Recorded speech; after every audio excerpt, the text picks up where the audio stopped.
नमस्कार, मेरा नाम है गौरव पाल और आपका स्वागत है हमारे इस नए वीडियो में। आज हम बात करेंगे आकाश आनंद के उस ऐतिहासिक भाषण की जो उन्होंने खासकर हरियाणा के युवाओं के लिए दिया। जी हाँ, इस समय मैं कुरुक्षेत्र में हूँ और यहाँ पर कुरुक्षेत्र यूनिवर्सिटी के कुछ छात्रों से भी हमने बात की और फिर आकाश आनंद के उस भाषण से उसको रिलेट करके देखा जो बातें आकाश आनंद ने अपने भाषण में कही। आकाश आनंद इस समय हरियाणा में प्रचार कर रहे हैं। कल असंध में उन्होंने असंध के बसपा प्रत्याशी गोपाल राणा का प्रचार किया और वहां से हरियाणा के युवाओं की सबसे बड़ी समस्या बेरोजगारी को लेकर हरियाणा की भाजपा सरकार पर तीखा हमला बोला। साथ ही साथ आकाश आनंद ने हरियाणा की शिक्षा व्यवस्था को भी आड़े हाथों लिया। आकाश आनंद ने कहा कि हरियाणा की शिक्षा व्यवस्था सिर्फ एक चीज में नंबर 1 है, वो है पेपर लीक में। जिस अंदाज में आकाश 2024 के लोकसभा चुनाव में नजर आ रहे थे, आकाश फिर से उसी अंदाज में अब नजर आ रहे हैं और लगातार भाजपा और कांग्रेस को घेर रहे हैं। कांग्रेस को आकाश आरक्षण के मुद्दे पर घेर रहे हैं, तो वहीं भाजपा को बेरोजगारी, शिक्षा, स्वास्थ्य, नशा एक बड़ी समस्या है हरियाणा में, उसके मुद्दे पर घेर रहे हैं। हम आपको सुनाते हैं आकाश आनंद का वो भाषण जो कि कल रात से तमाम सोशल मीडिया के प्लेटफॉर्म्स पर वायरल है।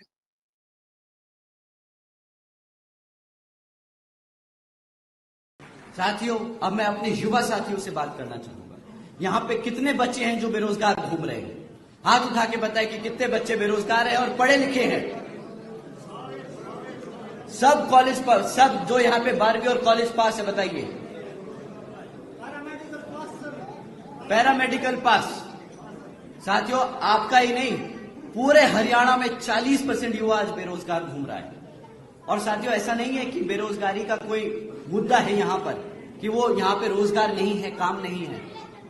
आप जानते हैं कि सरकार के पास 2 लाख से ज्यादा सरकारी पद खाली पड़े हैं। अगर वो चाहें तो यहाँ पर हमारे सभी युवाओं को 2 मिनट में रोजगार दे सके, वो 2 लाख पद भर दें और सबको रोजगार दे दें, परंतु वो ये रोजगार नहीं देते।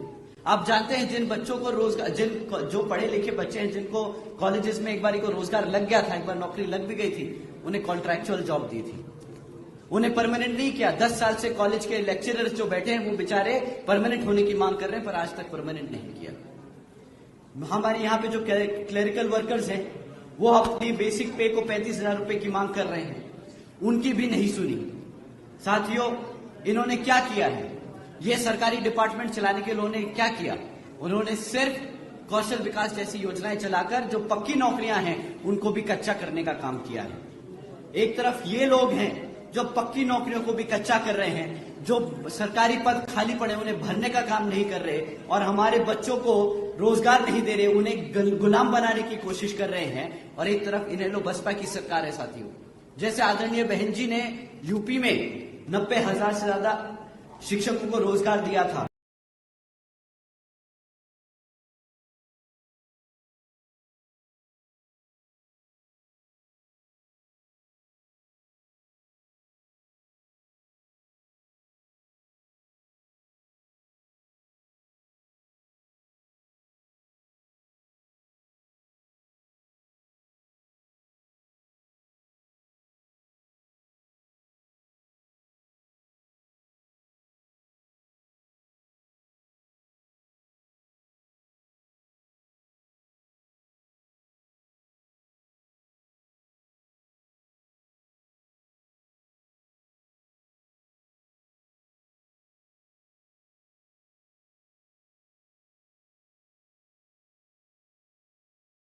साथियों, अगर हम शिक्षा की बात करें तो भाजपा पिछले 10 साल से यहां पर है और इन्होंने पिछले 10 सालों में 5,000 से ज्यादा प्राइमरी स्कूल बंद करने का काम किया।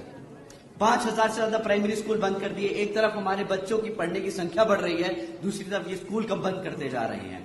इतना ही नहीं साथियों, हरियाणा प्रदेश में 2,000 से ज्यादा सीनियर सेकेंडरी स्कूल हैं, जिनमें से आधों से ज्यादा स्कूलों में तो पढ़ाने के लिए टीचर्स ही नहीं है, प्रिंसिपल ही नहीं है।